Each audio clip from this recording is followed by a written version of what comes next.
Hi, this is Ashten Smith Gooden, and this is Bank After Ball.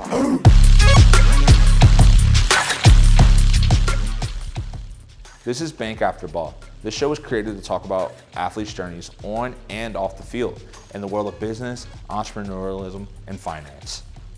Let's see what's going on today. Today's guest is Ashten Smith Gooden, former standout Cal volleyball player and now COO of Swish Cultures. How you doing today? I'm good. Thanks for having me.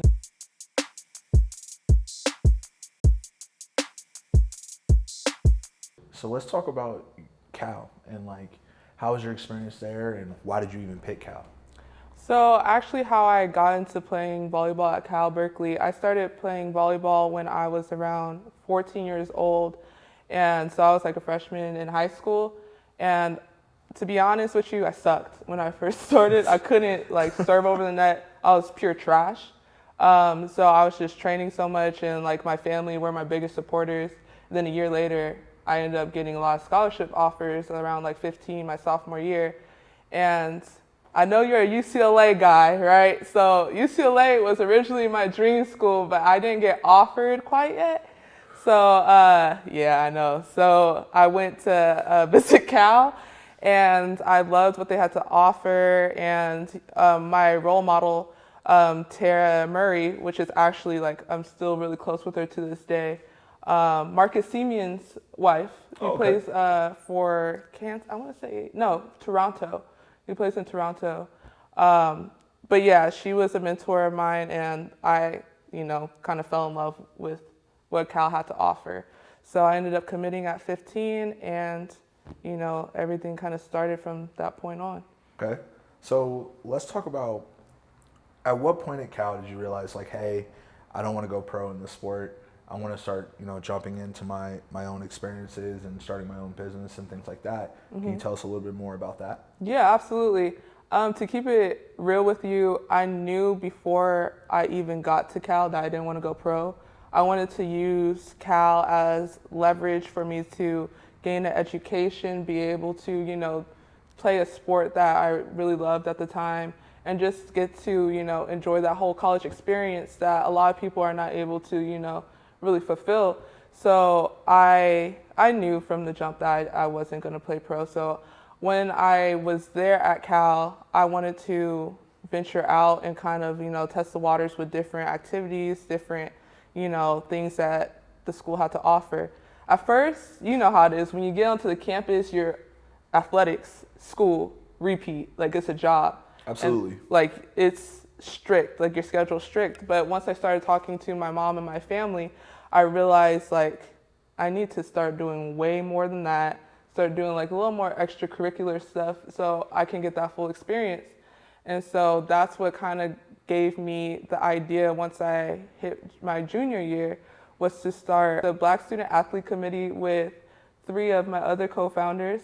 And it just allowed Black athletes to be able to express how they felt on campus during, the crazy political times that you, as an athlete, you're not really supposed to express publicly because you're representing your school. Absolutely. So it was just more so a safe space to be able to talk freely. And I feel like that was something that really helped lead me into entrepreneurship in a way.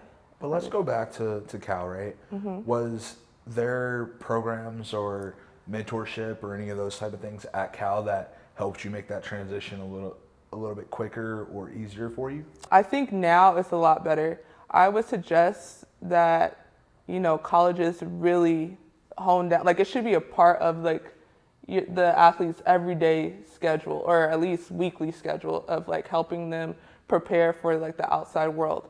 How do you get an internship? I feel like it should be step by step working your way into learning how to do that. Yeah, I think that from conversations that we've had with guests on the show before, or even our own research as a company, it's reaching out to student athletes and understanding that, hey, I think schools can do more. Yeah. And these student athletes, they need that support. Absolutely. And I wish schools were to put those processes in place earlier, mm-hmm. Because I think a lot of people would go a lot farther. Absolutely, because not everyone's going to go pro.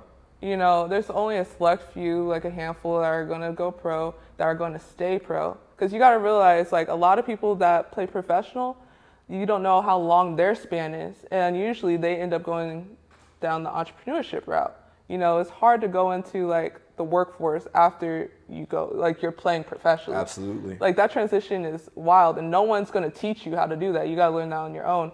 So I feel like the fundamentals should start in college, and it should start early, like freshman year. So you have that mindset, and you can grow off that when you're in that space for around 4 years. So now we talked about your sports career and, you know, the athletic department as far as like how they could have done a couple things better. But let's talk more about that other side of like playing and mental health and those type of things. Like, how was your experience from that point of view?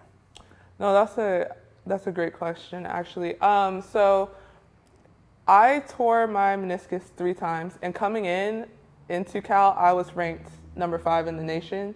So one, I already had like a lot of pressure, but in my head, I knew like I didn't want to go pro. No one else knew that besides my family.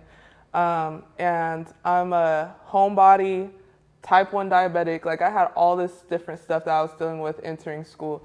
So once I entered school, I got hurt. I was fighting for positions. And I think over time, like, that really started to affect my mental health, because I go from high school being a top ranked, you know, volleyball player, started every game, easy work. High school was easy.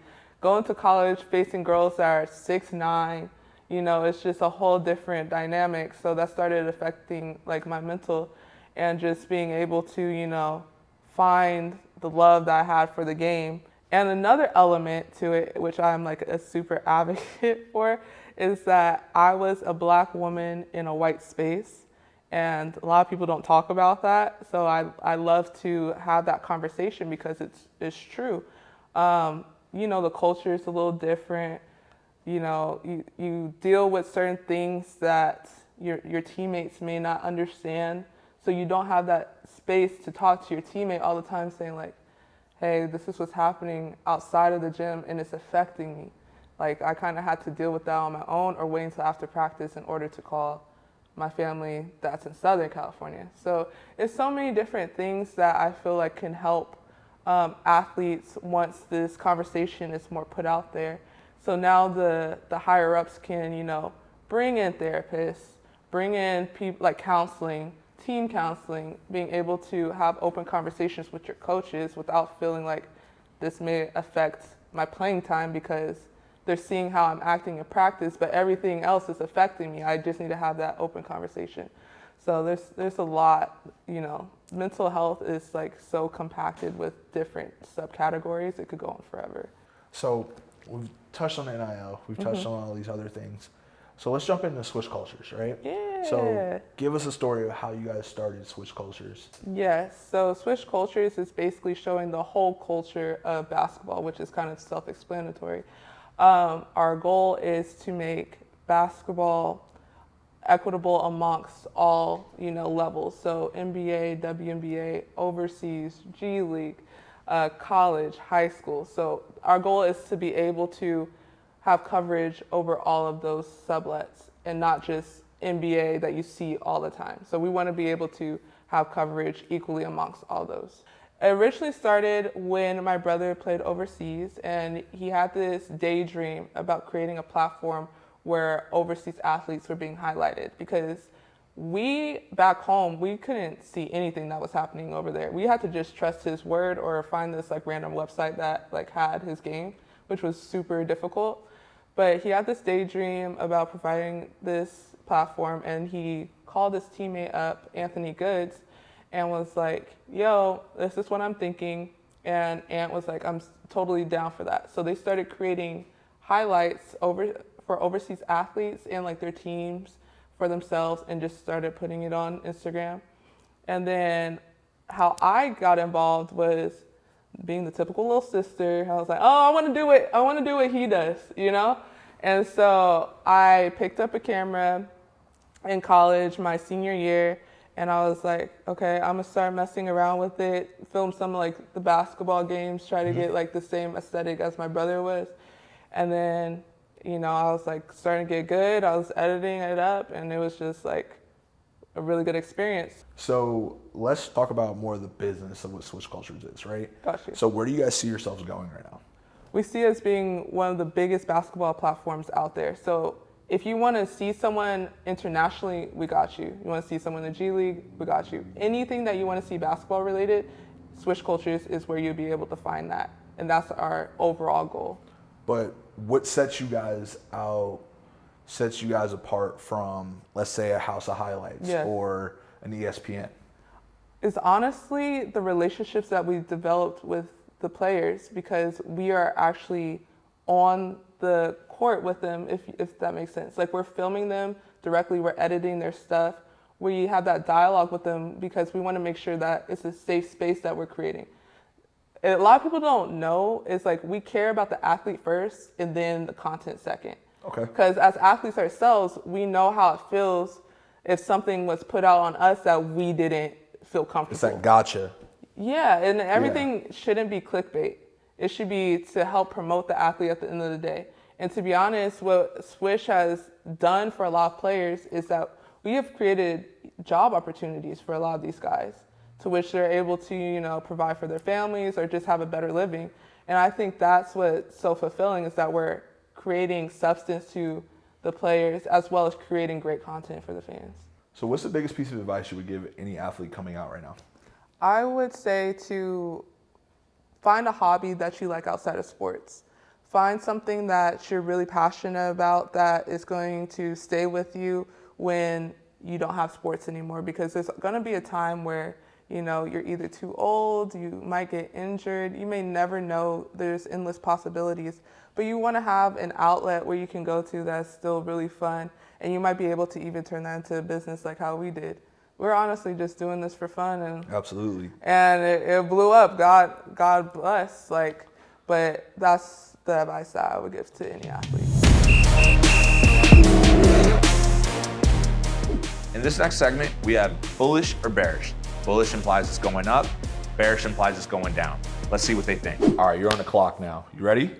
Been ready. All right, mental health in college sports. Bullish, because there's a lot more resources that are available for college athletes now, allowing them to feel better as a person. Women's salaries in sports. Bearish.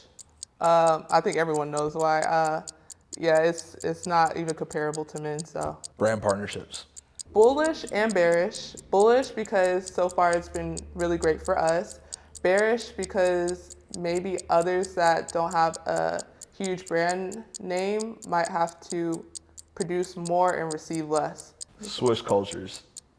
No, I'm kidding. It's bullish.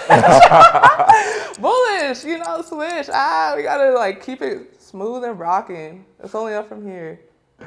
I appreciate you for coming on today. Thank you. This has been so much fun and a great experience. And I'll see you guys next Wednesday.